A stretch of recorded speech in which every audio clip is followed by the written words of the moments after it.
আসসালামু আলাইকুম ওয়া রাহমাতুল্লাহ। প্রিয় দর্শক, ৫০ বছর আগের চাঞ্চল্যকর ঘটনা মেজর ডালিমের স্ত্রীকে কারা অপহরণ করেছিল, কেন করেছিল? লাইভ সাক্ষাৎকারে আরও যা বললেন মেজর ডালিম। চলুন দেখে আসি বিস্তারিত।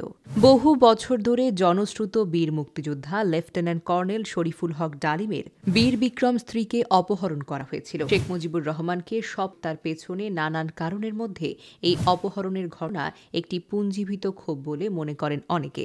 ১৯৭৪ সালে গাজী গোলাম মোস্তফা মেজর শরীফুল হক ডালিম এবং তার স্ত্রীকে ঢাকা লেডিজ ক্লাব থেকে একটি তর্ক করার পরে অপহরণ করে। মেজর ডালিমের আত্মীয় তাহমিনার সঙ্গে বিয়ে হচ্ছিল কর্নেল রেজার, সেখানেই এই ঘটনা ঘটে। তর্কের বিষয়ে অন্তত দুটি সংস্করণ চালু হয়েছে উইকিপিডিয়ায়। একটিতে বলা হয়, মোস্তাকের ভাই ডালিমের স্ত্রী নিম্মির প্রতি অশালীন মন্তব্য করায় বচসার সূত্রপাত ঘটে। এতে মোস্তফার দুই ছেলেও জড়িয়ে পড়েন। আরও একটি সংস্করণ শোনা যায় সরাসরি মেজর ডালিমের মুখে। গত রোববার রাতে সাংবাদিক ইলিয়াস হোসেনের লাইভ টক শোতে দীর্ঘদিন আড়ালে থাকা মেজর ডালিম কথা বলছিলেন। তিনি শেখ মুজিবুর রহমানকে সপরিবারে হত্যার অভিযোগে অভিযুক্ত। লাইভে ৫০ বছরের অনেক প্রশ্নের উত্তর দিয়েছেন বিদেশে নির্বাসিত আলোচিত এই সাবেক সামরিক কর্মকর্তা। এই লাইভে মেজর ডালিমের স্ত্রীকে অপহরণের ঘটনা জানতে চান সাংবাদিক ইলিয়াস। জবাবে মেজর ডালিম বলেন, এই একটা মজার ঘটনা। আমার বইতে লেখা আছে যদিও।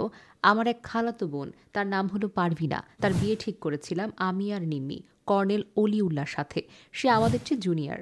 বিয়ে অনুষ্ঠান হবে লেডিস ক্লাবে। দুপক্ষে আমাদের বেশ পরিচিত।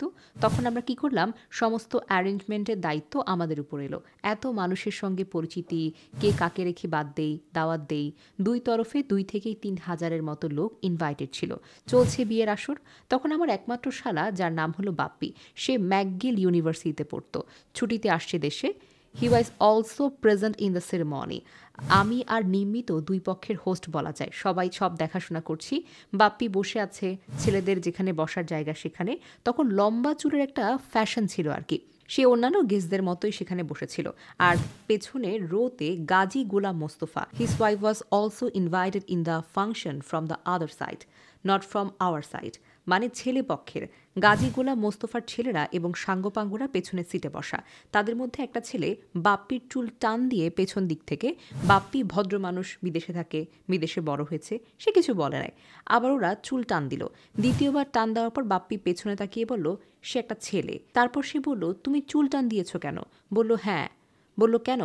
বলল, আমরা দেখছিলাম তোমার এত সুন্দর চুল, এটা কি পরচুলা না আসল? আচ্ছা, চিন্তা করো যে সে এখন ইউনিভার্সিটিতে পড়ে, আর এই পুচকে ছেলে তখন সে স্কুলেও পড়ে না, 6-7 পড়ে মনে হয়। তখন বাপ্পি বলে, বেয়াদব ছেলে, তুমি আর এখানে বসবে না, অন্য কোথাও গিয়ে বসো যাও। ওরা বেরিয়ে চলে গেল। আমরা কিছুই জানি না। আমি আর নিম্মি এতই ব্যস্ত, দুই পক্ষের দেখাশোনা, খাওয়া দাওয়া চলছে। হঠাৎ দেখলাম রেড ক্রসের 2টি মাইক্রোবাস আর একটা সবুজ রঙের গাড়ি। গাড়ি দেখেও পেছনে 2টি মাইক্রোবাস আসলো, থামলো। 2টি মাইক্রোবাস থেকে প্রায় 8 জন সাদা পোশাক পরা লোক নামলো। আর প্রথম গাড়ি থেকে নামলো গাজী গোলাম মোস্তফা। তার স্ত্রী কিন্তু উপস্থিত মেয়ে মহলে। উনি গাড়ি থেকে নেমেই চিৎকার করতে শুরু করলেন, মেজর ডালিম কোথায়, মেজর ডালিম কোথায়?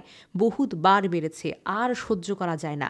আমি অবাক হয়ে গেলাম, এরকমভাবে চিৎকার করছে কে? একজন ছেলে আসলো, এসে বলল, আপনাকে খোঁজ করছে গাজী গোলাম মোস্তফা। চিৎকার করছে। তার সাথে 8-10 জন স্টেন গানধারী লোক আছে। Mind it. তখন আমি, army was deployed in the whole country to recover illegal arms, আর ঢাকা হেডকোয়ার্টার ছিল রেসকোর্স। আমাদেরও সেই অপারেশনে যুক্ত ছিলাম। যাই হোক, আমি বাহিরে আসলাম। আমি গোলাম মোস্তফার সামনাসামনি বারান্দাতে, আহত অবস্থায় তারাও মাইক্রোবাসে। তখন আমার খালাম্মা গাজীকে বললেন, গাজী, আপনি কি করছেন? আমার মেয়ের বিয়ে হচ্ছে, তারা বরপক্ষের আবার কনে পক্ষেরও। হয়েছে কি? ওরাও তো ব্যস্ত। বলে কি? আমি তাদেরকে উচিত শিক্ষা দেব।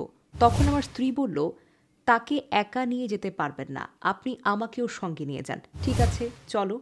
ওরেও ধাক্কা দিয়ে উঠাই দিল মাইক্রোবাসে। তখন আমার খালা বললেন, গাজী সাহেব, আপনি কিন্তু বাড়াবাড়ি করছেন। যেখানে আপনি নিয়ে যেতে চান, আমিও সঙ্গে যাব। গাজী তখন ঢাকা আওয়ামী লীগের সভাপতি ছিলেন কিনা এমন প্রশ্নের জবাবে মেজর ডালিম বলেন, তখন আওয়ামী লীগের সভাপতি নয়, he was also the chairman of the Red Cross. Major Dalim বলেন, তখন ঢাকা শহরে গাজী হল মুজিবের সবচেয়ে বড় লাঠিয়াল সর্দার। অশিক্ষিত মূর্খ মানুষ সাধারণত রেড ক্রসের চেয়ারম্যান হয় না, কিন্তু ওকে বানানো হয় যাতে লুট এবং রিলিফের মাল চুরি করে সুবিধা হয়। যাই হোক, সেটা অন্য ব্যাপার। তারপর আমাদেরকে নিয়ে গেল উনার গাড়িতে, ঘুরিয়ে আসলেন এবং প্রথম ফার্মগেটের দিকে। ফার্মগেট দিয়ে ভেতরে ঢোকার পর আমি দেখলাম, আরে সর্বনাশ, কোথায় যাচ্ছে রক্ষী বাহিনী, ক্যাম্পে নাকি? তখন চিন্তা করছি কি করি।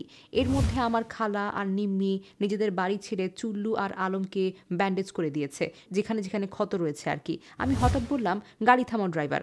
In the main time Swapan এবং বাপ্পি ওরা কিছু গেস্টকে বাড়ি পৌঁছে দেওয়ার জন্য বোধহয় ওখানে নিয়ে গিয়েছিল গাড়ি করে, বা গাড়িটি আসছিল, না হয় দেরি হয়ে গেছিল এমন কিছু।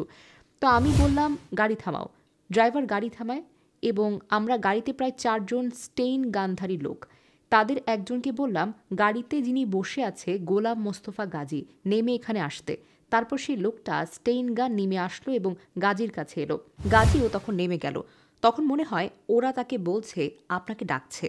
তারপর গাজী আমাদের মাইক্রোবাসে আসলো। তখন আমি গাজীকে বললাম, গাজী সাহেব, আমাকে কোথায় নিয়ে যাচ্ছেন জানি না তো, কিন্তু একটা কথা মনে রাখবেন, আপনি আমাদের রেড ক্রসের মাইক্রোবাসে নিয়ে আসলেন। হাজার হাজার মানুষ যারা উপস্থিত ছিল তারা দেখল।